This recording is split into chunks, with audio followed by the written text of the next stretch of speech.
The summer of 1889 brought drought and desperation to the northern reaches of the Wyoming Territory, but neither could diminish the fire in Victoria Ryder's eyes as she stood on the porch of her ranch house, watching the stranger approach on horseback. The rocking R, the cattle empire she'd built after her father's death 3 years prior, was teetering on the brink of ruin, and the Wild Stallion corral behind the barn represented both her greatest hope and her most maddening failure. Victoria shielded her eyes against the setting sun, her practical riding skirt and fitted blouse a stark contrast to the frilly dresses most women wore in Clearwater County. At 26, she'd earned every bit of her reputation as the cattle queen of the Laramie Plains, but that title felt hollow now as banks threatened foreclosure and rival ranchers circled like vultures. The approaching rider drew closer, his weathered Stetson pulled low. His clothes were trail-worn but well-kept: denim pants, faded cotton shirt, leather vest, and dust-covered boots with roweled spurs. His mount, a sturdy bay gelding, moved with the easy gait of a well-trained cow horse. "You must be Kent Dawson," Victoria called out, not bothering with pleasantries. "You're late." The man reined in his horse and dismounted with the fluid grace of someone who'd spent more time in the saddle than out of it. Up close, she could see he was younger than she'd expected, perhaps 30, with sun-weathered skin, a strong jawline shadowed with stubble, and eyes the color of a summer storm. "Miss Ryder," he said, removing his hat. "Apologize for the delay. Creek's running high after yesterday's rain." Victoria nodded curtly. "Your reputation precedes you, Mr. Dawson. They say you can gentle any horse that walks this earth." A hint of a smile touched his lips. "They exaggerate. For your sake, I hope not." She gestured toward the corral. "That stallion has thrown every hand on this ranch. I've got 3 men nursing broken bones because of him." Kent followed her gaze to where a magnificent black stallion paced the confines of the sturdy corral. Even at a distance, the horse's power and wildness were evident in the proud arch of his neck and the defiant toss of his head. "That's Thundercloud," Victoria said. "Caught him running with a wild band in the high country last spring. I need him broken and stud-ready before autumn." Kent studied the stallion with a horseman's eye. "Fine animal. Why not just sell him?" "Because I need his bloodline," Victoria said firmly. "My cattle drive starts in 6 weeks. I'm short-handed, my best stock horses are aging, and that stallion is the key to rebuilding my remuda. Break him, and you get 5% of next season's foals plus $50 cash." Kent ran a hand through his dark hair, considering. "Heard you were having some troubles." Victoria's spine stiffened. "My business affairs are not your concern, Mr. Dawson. Can you train the horse or not?" "I can train him," Kent said quietly. "Question is, why hasn't the famous cattle queen of Laramie done it herself? Word is you're as good with horses as any man in the territory." Victoria's green eyes flashed. "I dare you to train that stallion, Mr. Dawson. Not just break him, but train him proper. Do that, and you'll have proven yourself worthy of your reputation." Kent smiled then, a genuine smile that transformed his weathered face. "I accept your dare, Miss Ryder." As Foreman Samuel Cooper showed Kent to the bunkhouse, Victoria returned to her office, a small room off the main house where ledgers and maps covered a massive oak desk. The numbers hadn't changed since morning.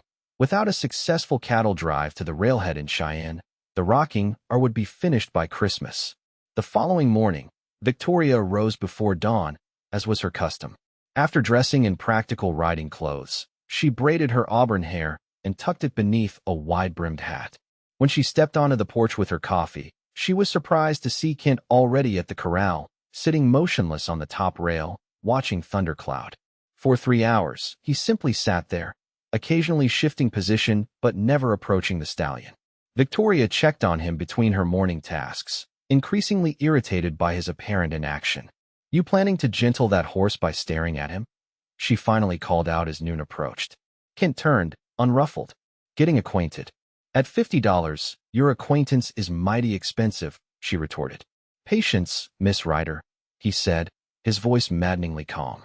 "You can't rush a horse like this." "I don't have time for your mysterious methods," Victoria snapped. "My cattle drive leaves in 6 weeks, and I need that stallion ready." Kent's expression remained impassive. "Then I suggest you let me work my way." Something in his quiet confidence gave her pause. Victoria had encountered countless men who'd underestimated her, patronized her, or attempted to court her for her land rather than herself. Kent Dawson did none of these things. He simply watched her with those storm-gray eyes, neither challenging her authority nor yielding to her frustration. "Fine," she said finally. "Do it your way, but I expect progress by week's end." Kent nodded, turning his attention back to the stallion. That evening at supper, Victoria sat at the head of the long table in the ranch house kitchen, surrounded by her crew. Kent sat near the far end, quietly conversing with Cooper and the ranch hands. The men clearly respected him already. She could see it in their body language, the way they leaned in to hear his soft-spoken words. "Miss Victoria," called Elijah, the elderly cook who'd worked for her father for decades. "You want more of these potatoes?" "No, thank you, Elijah," she replied, pushing back from the table. "I have bookkeeping to finish." As she passed Kent's chair, he spoke without looking up. "That stallion was rope-caught, wasn't he?" Victoria paused. "Yes. My best wrangler lassoed him from horseback." Kent nodded thoughtfully. "Explains a lot. He associates ropes with losing his freedom. You'll never gentle him, using conventional methods. And you know this from sitting on a fence all day?" The words came out sharper than she'd intended. "I know this from 15 years of listening to horses instead of forcing them," Kent replied evenly. "Thundercloud has spirit. Break that spirit, and you'll ruin what makes him valuable." The other ranch hands had fallen silent, watching the exchange with interest. "I didn't hire you for philosophy, Mr. Dawson," Victoria said. "I hired you for results." She felt his eyes on her back as she left the room. For the next 3 days, Kent's approach changed little. He spent hours at the corral, sometimes reading a book while sitting on the fence, sometimes simply watching the stallion. Occasionally, he would talk to Thundercloud in a low voice that didn't carry to Victoria's curious ears. On the 4th day, she watched from the barn doorway as Kent entered the corral for the first time, carrying nothing but an apple. Thundercloud snorted and pawed the ground, ears pinned back in warning. Kent simply stood quietly, then sat cross-legged in the dirt, placed the apple on the ground before him, and opened a book as if he had all the time in the world. An hour passed. Victoria had chores to attend to but found herself unable to leave. Thundercloud circled restlessly, alternating between curiosity and suspicion. Eventually, the stallion approached close enough to stretch his neck and snatch the apple, quickly retreating to the far side of the corral. Kent never looked up from his book. The pattern continued for days. Each morning, Kent would enter the corral with an apple or a carrot, sit in the same spot, and read.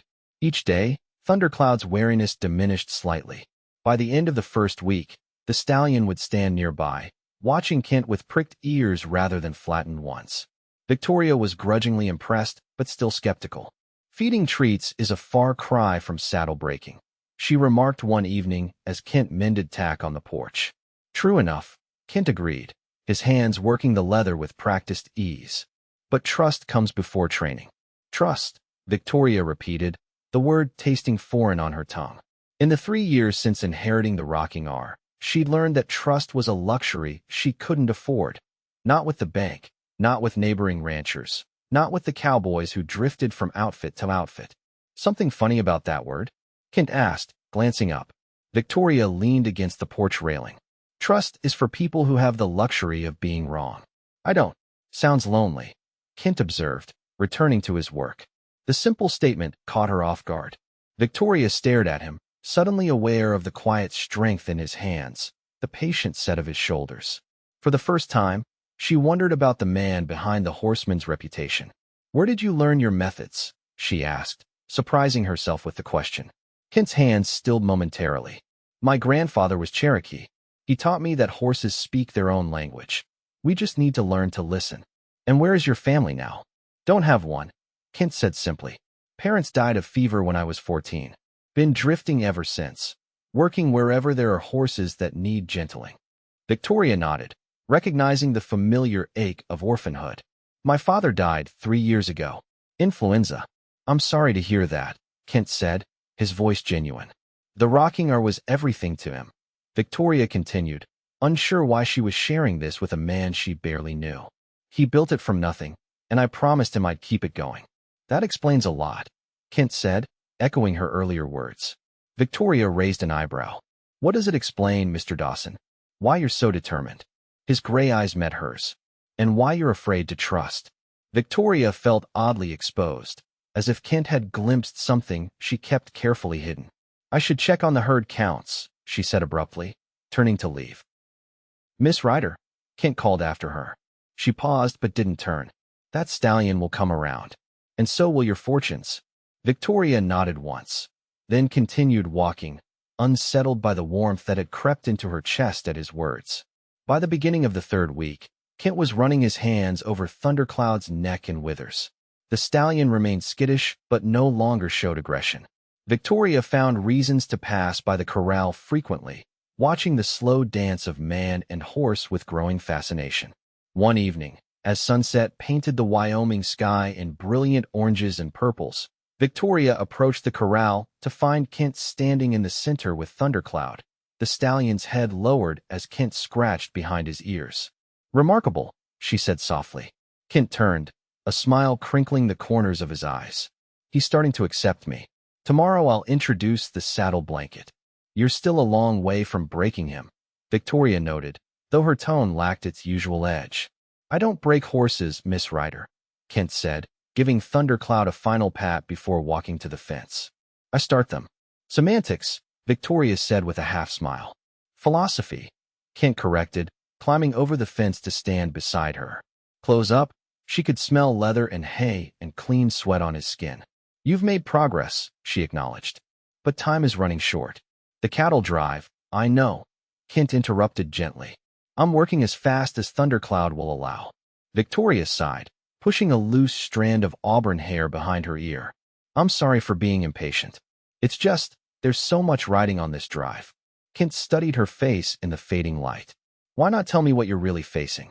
Might be I can help beyond just training the stallion. Victoria hesitated, years of self-reliance warring with the unexpected desire to share her burden. Finally, she gestured toward the house. Join me on the porch? I could use some company. They sat in rocking chairs as night fell, and Victoria found herself telling Kent everything. The drought that had weakened her herd, the bank note coming due, the fence cutting and water rights disputes with neighboring rancher Harlan Walsh, who wanted to absorb the rocking R into his holdings. Walsh has offered to buy me out 3 times, Victoria said, her voice tight with anger. Each time at a lower price. He knows I'm vulnerable. Kent listened quietly. And your foreman, Cooper? Can he lead the drive if Thundercloud isn't ready? Victoria shook her head. Sam's a good man, but his eyesight's failing. He can run the home ranch, but not a drive through open country. And you can't go yourself, because the last time I left, Walsh's men diverted my creek and claimed it was a natural change in the watercourse, Victoria said bitterly. Took months and a judge's ruling to get my water rights restored. So you need someone you trust to lead the drive, Kent summarized. Victoria nodded, then laughed without humor. And as we've established, trust isn't my strong suit. Kent was silent for a long moment. I could do it, he said finally. Victoria turned to him, surprised. You're a horse trainer, not a trail boss. I've driven cattle from Texas to Kansas 4 times, Kent said. Started as a drover when I was 16, worked up to point rider by 20. Why didn't you mention this before? Kent shrugged. You hired me to train a horse, not drive cattle. Victoria studied him in the lamplight spilling from the window. Why would you offer to help? You barely know me. I know enough, Kent said simply. Their eyes held for a moment longer than necessary, and Victoria felt a flutter of something unfamiliar in her chest. She stood abruptly. I'll consider it. Good night, Mr. Dawson. Good night, Miss Ryder, Kent replied, his voice following her into the house. The next morning, Victoria rose early and headed to the barn, her mind still turning over Kent's offer. She found him already there, carefully introducing a saddle blanket to Thundercloud. The stallion sniffed the blanket cautiously but didn't bolt as Kent gently rubbed it against his side. Good boy, Kent murmured. Nothing to fear here. Victoria watched silently from the doorway, struck by the contrast between Kent's methods and those she'd always seen used. Where other trainers would have roped and tied the stallion, forcing the blanket on him despite his fear, Kent moved with patient confidence, respecting the horse's boundaries while gradually expanding them. Over the next few days, Kent progressed from blanket to saddle. Thundercloud accepted the weight on his back while Kent worked from the ground, though he still sidestepped nervously when the cinch was tightened.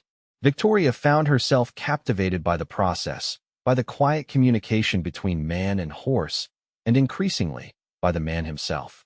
Kent never raised his voice, never showed frustration even when progress stalled.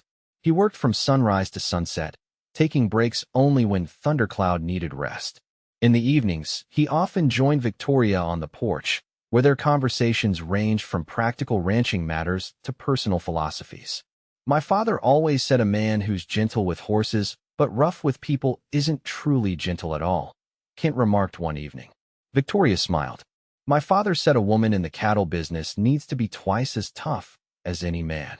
Is that why you keep everyone at arm's length? Kent asked. Victoria's smile faded. I keep people at arm's length because that's what leadership requires. Leadership requires trust, Kent countered. In both directions. Victoria stood, uncomfortable with the direction of the conversation. You're making excellent progress with Thundercloud. At this rate, you might actually win our dare. Kent rose as well, standing close enough that Victoria had to tilt her chin up to meet his eyes. I'm not trying to win anything from you, Victoria. I'm trying to help you. The use of her first name, spoken with such quiet sincerity, sent a warm current through her body. For a breathless moment, she thought he might reach for her hand, and even more surprisingly, she realized she wanted him to. Instead, Kent stepped back and nodded formally. Good night. As July turned to August, the countdown to the cattle drive became more urgent. Victoria threw herself into preparations, organizing supplies, finalizing the route, and selecting the cattle to be driven. Kent divided his time between training Thundercloud and helping with drive preparations, proving himself knowledgeable in both areas. Thundercloud's training progressed steadily.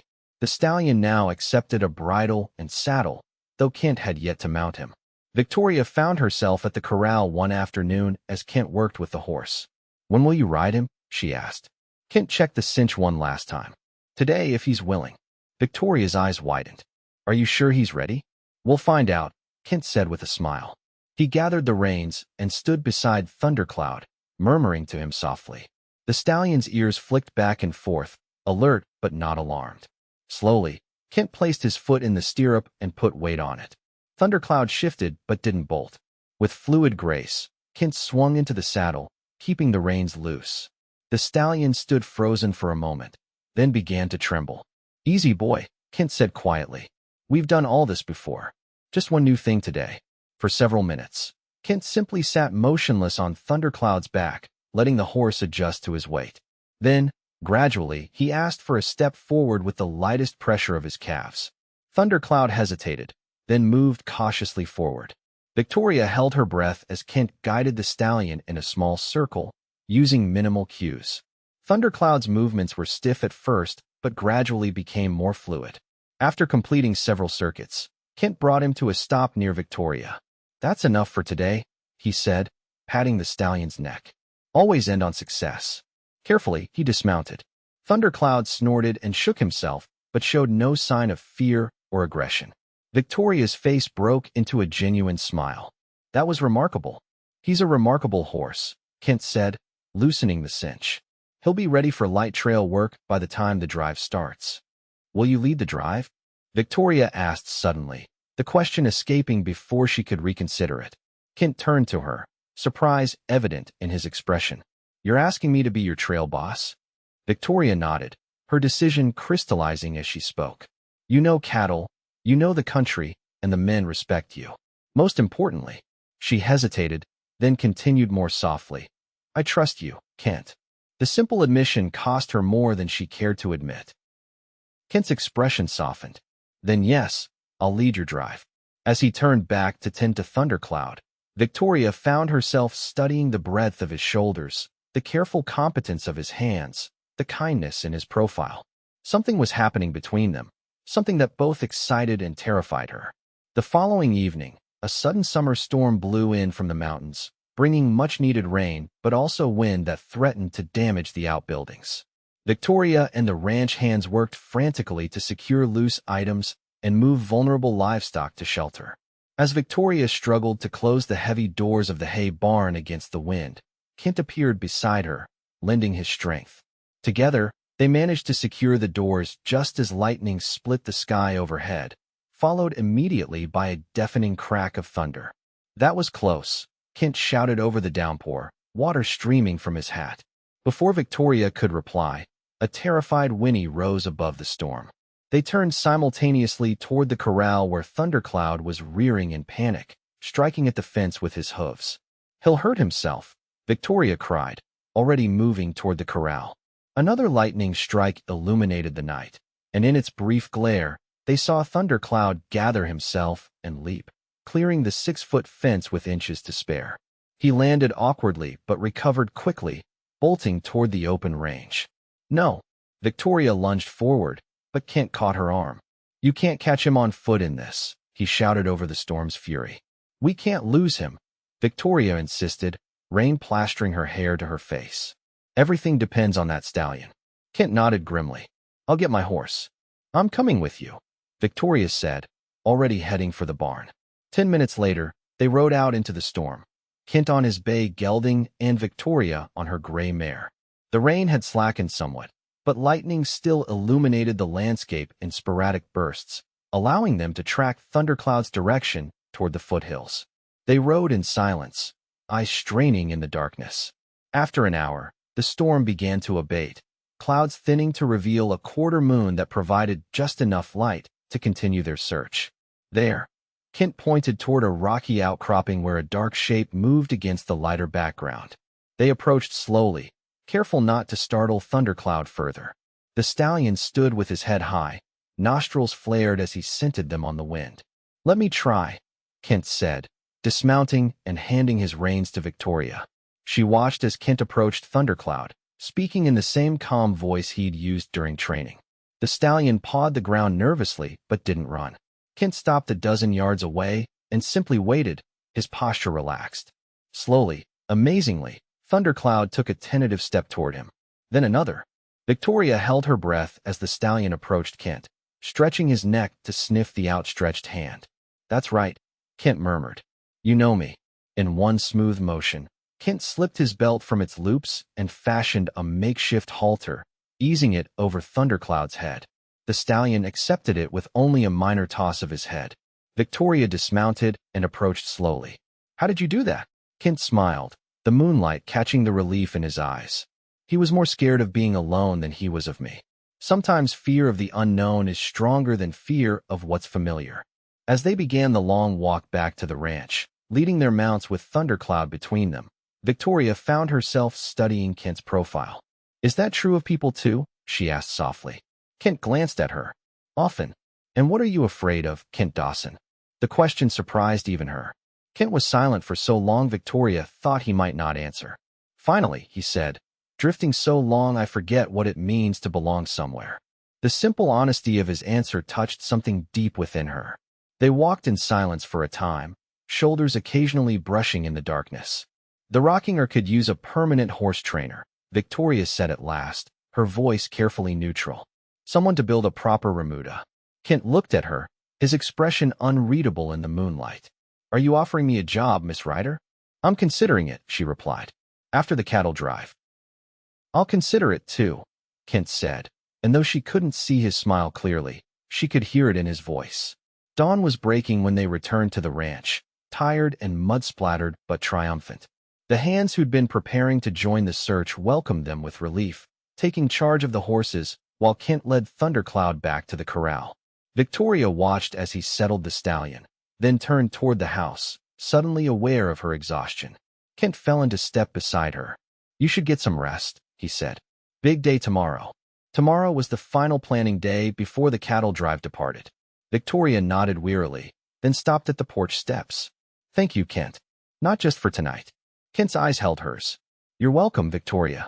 Something in the way he said her name made her heart quicken. For a brief moment, Victoria thought he might close the distance between them, but instead, he tipped his hat and turned toward the bunkhouse. Victoria watched him go, aware of an unfamiliar ache in her chest that had nothing to do with the night's exertions. The following days were a flurry of activity as the cattle drive preparations reached their peak. 3,000 head of cattle would make the journey to Cheyenne, accompanied by 12 cowboys, a cook, and Kent as trail boss. Victoria found herself both dreading and anticipating the drive's departure, dreading being left behind to protect the ranch, yet eager for the drive to succeed and secure the Rocking R's future. The evening before the drive was to leave, Victoria walked to the corral where Kent was working with Thundercloud one last time. The stallion now moved responsively under saddle, turning and stopping with just the lightest touch of rein or leg. "He's ready," Kent said as Victoria approached. "He'll be a fine lead horse for the remuda." Victoria leaned against the fence rail. "Will you ride him on the drive?" Kent shook his head. "Not yet. He needs more experience before a long drive. But I'll work with him every day, and by the time we reach Cheyenne, he'll be solid." Victoria nodded, trying to ignore the twist in her stomach at the thought of Kent and Thundercloud leaving tomorrow. "You've kept your end of our dare, Mr. Dawson. You've trained my Wild Stallion." Kent dismounted and led Thundercloud to the fence. Your Wild Stallion wasn't so wild after all. He just needed someone to listen to him. Their eyes met across the fence rail, and Victoria felt a flush rise to her cheeks. "Perhaps I needed the same," she said softly. Kent's expression gentled. "Victoria, Miss Ryder." Cooper's voice interrupted as the foreman hurried toward them. "Ryder's coming in. Looks like trouble." Victoria turned, instantly alert. "How many?" "6 men. Walsh's crew by the look of them." Victoria's jaw tightened. "Kent, put Thundercloud away and join me at the house." Minutes later, Harlan Walsh and 5 of his men rode into the yard. Walsh was a heavy-set man in his 50s with cold eyes and an acquisitive nature that had expanded his ranch holdings across the county. "Evening, Miss Ryder," Walsh called, remaining mounted while his men spread out behind him. "Heard you're driving cattle to Cheyenne tomorrow." Victoria stood on the porch, Kent and Cooper flanking her, while ranch hands casually appeared from the bunkhouse and barn, rifles and evidence, but not aimed. "My business isn't your concern, Walsh." Walsh smiled thinly. "Actually, it is when you're planning to drive those beeves across my northern section. That's open range, and you know it." Victoria replied coldly. "Not anymore." Walsh produced a document from his jacket. "Signed the deed last week. Judge Taylor made it official yesterday." Victoria descended the steps and snatched the paper from his hand, scanning it quickly. Her face paled, but her voice remained steady. "This only covers the northeast corner. There's still a corridor, too narrow for a herd that size," Walsh interrupted smugly. "You'd lose half your cattle in the ravines. Course, I'd be willing to grant you passage for a consideration." "What consideration?" Victoria asked, though she already knew the answer. "Same offer as before. I'll buy the Rocking R. Only now the price is 15% less, what with your predicament and all." Kent stepped forward. "There are other routes to Cheyenne." Walsh's eyes shifted to Kent, assessing him coldly. "Who might you be, mister?" "Kent Dawson. I'm leading the drive." Walsh chuckled. "Well, Dawson, the western route adds a week and crosses 3 rivers running high from the rains. The eastern route means crossing the railroad twice. Either way, you'll lose cattle, time, and money Miss Ryder doesn't have." Victoria's hands clenched at her sides, mind racing through options, each worse than the last. "We could challenge the deed," Cooper muttered. "Take weeks," Walsh said, overhearing. "Meanwhile, your note comes due, doesn't it, Victoria? End of the month." Kent's eyes narrowed at Walsh's use of her first name. "We'll find a way through." "No, you won't," Walsh said flatly. "You'll either pay me $500 for passage rights, sell me the ranch at my price, or watch your cattle starve waiting for a legal solution." Victoria felt trapped, the walls closing in after years of fighting to keep the Rocking R. $500 was money she simply didn't have, not with the banknote coming due. "I need time to consider," she said finally. Walsh nodded, a predatory smile on his face. "You have until morning. I'll be at the north boundary if you decide to pay. Otherwise, my men have orders to turn back any Rocking R cattle." He wheeled his horse around. "Come by my place when you're ready to sign over the deed." As Walsh and his men rode out, Victoria stood rigid, fury and desperation warring within her.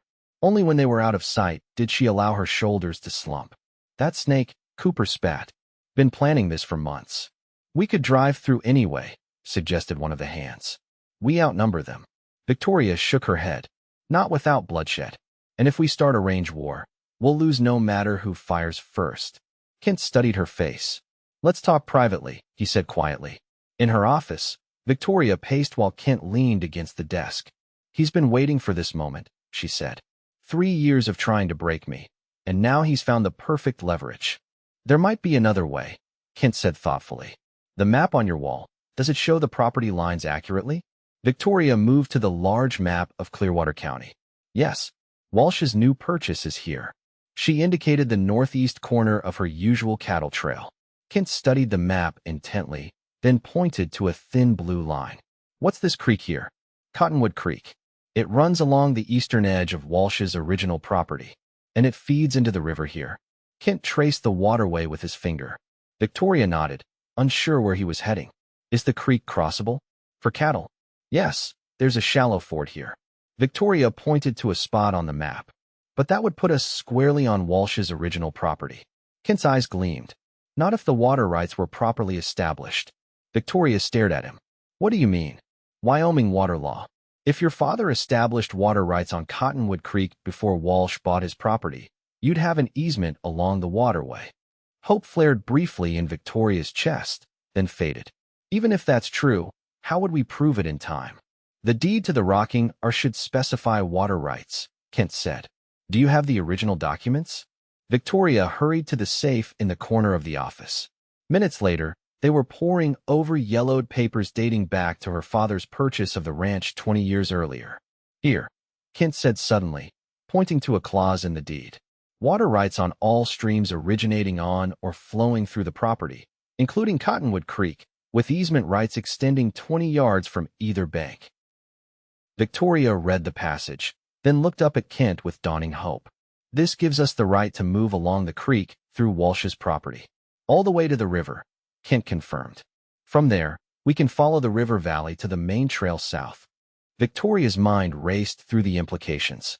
It's longer, but not by much. The creek ford is good, and the riverbank has plenty of graze. Walsh either doesn't know about this easement or hoped you'd forgotten, Kent said. Victoria felt a surge of energy replace her despair. We need to confirm this will hold up legally. Judge Taylor, Kent suggested. If he's the one who signed off on Walsh's new deed, he'd know if your water rights supersede Walsh's property claim. Victoria glanced at the clock. The judge lives in town. If we ride now, we can reach him before midnight. An hour later, they were galloping toward Clearwater, the small town 15 miles from the Rocking R. They reached Judge Taylor's house shortly after 11 and were fortunate to find him still awake, reviewing cases in his study. The elderly judge listened carefully as Victoria explained the situation, examining both Walsh's new deed and the Rocking R's original water rights documentation. Walsh is overplaying his hand, the judge concluded, adjusting his spectacles. Your father was meticulous about water rights, Miss Ryder. This easement is clear and predates Walsh's ownership. You have the legal right to move your cattle along Cottonwood Creek through his property. Victoria exchanged a triumphant glance with Kent. Would you be willing to provide a written statement to that effect, Judge? Something I can show Walsh if he tries to interfere. The judge nodded, already reaching for pen and paper. I'll do better than that. I'll draft an official injunction prohibiting him from blocking your passage. Any violation would constitute contempt of court. As they rode back to the ranch under a canopy of stars, Victoria felt lighter than she had in months. That was quick thinking, she said to Kent, who rode beside her. How did you know about water easements? Kent smiled. Worked for a rancher in Montana who had similar issues.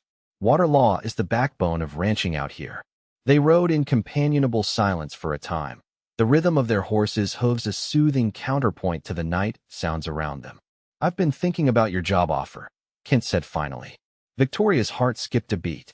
And I'd like to accept, with one condition. What's that? She asked, trying to keep her voice casual. Kent reined his horse to a stop. Victoria did the same, turning to face him in the moonlight. That it's not just a job, Kent said quietly. Victoria, these past weeks, I've come to care for you. More than I should, perhaps. Victoria's breath caught. Kent, let me finish, he said gently. I've been a drifter most of my life. Never stayed anywhere long enough to put down roots.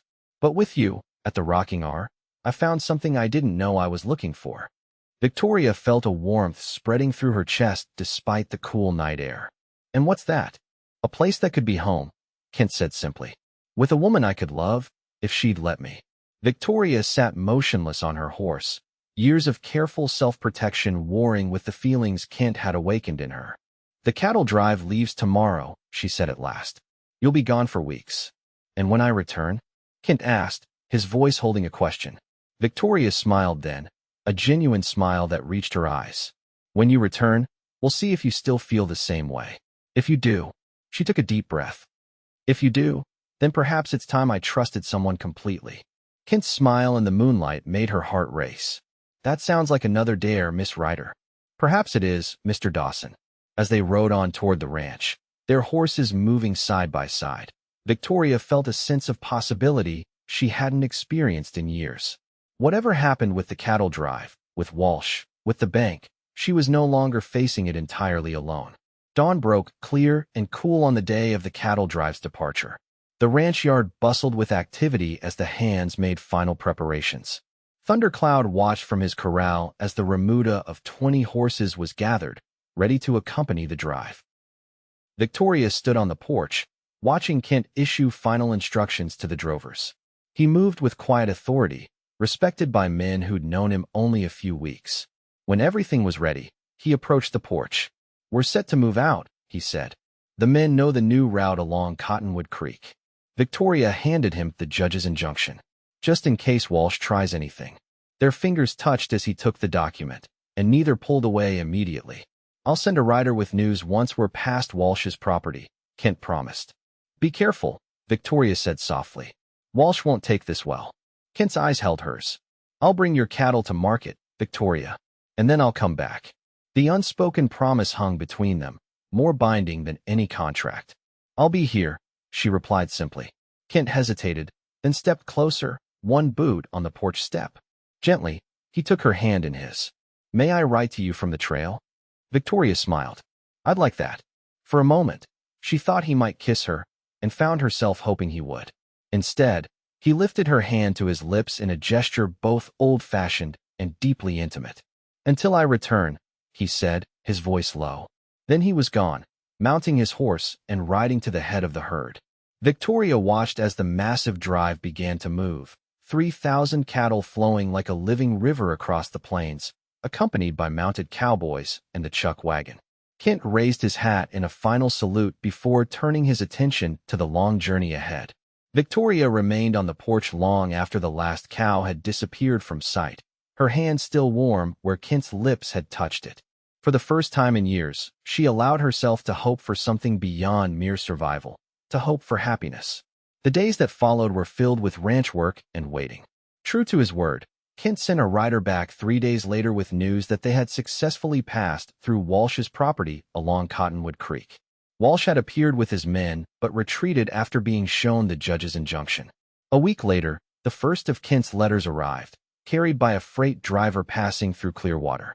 Victoria read it by lamplight in her office, smiling at his precise handwriting and thoughtful observations about the journey. He wrote of weather and cattle, of the men's stories around the campfire, and finally, of how thoughts of her kept him company under the stars. Victoria wrote back, her letters carried by southbound travelers. She told him of ranch happenings, of Thundercloud's continued progress with the young wrangler who'd taken over his training, and, more hesitantly, of how the house seemed emptier without Kent's presence at the dinner table. August turned to September. The bank extended Victoria's note based on the anticipated proceeds from the cattle drive. Walsh made no further trouble, though Victoria doubled the night watch as a precaution. Then, on a crisp autumn morning, a rider appeared on the horizon, pushing his horse at a gallop toward the ranch. Victoria's heart seized with fear. Only urgent news would warrant such haste. The rider was Jim Pearson, one of the younger hands who'd gone on the drive. He practically fell from his horse in the yard, exhausted from hard riding. "Miss Ryder," he gasped as Victoria rushed to meet him. "The drive, we got to Cheyenne, cattle sold at top dollar." Relief flooded through her. "Thank God. And Mr. Dawson?" Jim's face broke into a tired grin. "He's on his way back with the men and the money. Sent me ahead to tell you the news." He reached into his jacket and pulled out a sealed envelope. "And to give you this."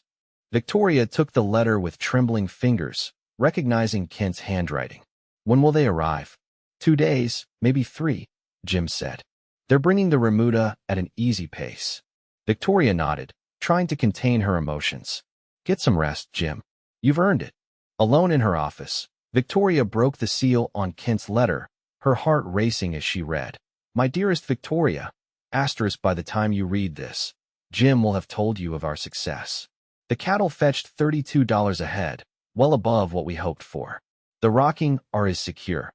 Asterisk asterisk, I've had weeks on the trail to consider what I said the night before we left. Distance and time have only strengthened my feelings. I meant every word then, and I mean them even more now. Asterisk asterisk, I'm coming home to you, if you'll have me. Not as your employee, but as your partner in all things. I've been a wanderer long enough. With you, I've found where I belong. Asterisk yours. Kent. Victoria pressed the letter to her heart, tears blurring her vision. For 3 years, she had carried the rocking alone, convinced that independence meant isolation. Now, with Kent's words warming her hands, she realized that true strength might lie in sharing her burden rather than bearing it alone. The next 2 days passed in a blur of activity as Victoria prepared for the drover's return. On the third morning, she spotted dust on the horizon, riders approaching at an easy trot, the remuda strung out behind them. Victoria stood in the yard, her heart pounding as the riders drew closer. Kent rode at the head, his familiar figure causing her breath to catch. When he saw her waiting, he urged his mount forward, closing the distance between them at a gallop. He dismounted in a fluid motion and stood before her, hat in hand, his eyes searching her face. Victoria, welcome home, she said softly. Around them, the returning drovers and ranch hands greeted each other with backslaps and handshakes, but Victoria was aware only of Kent's presence, of the way his eyes never left hers.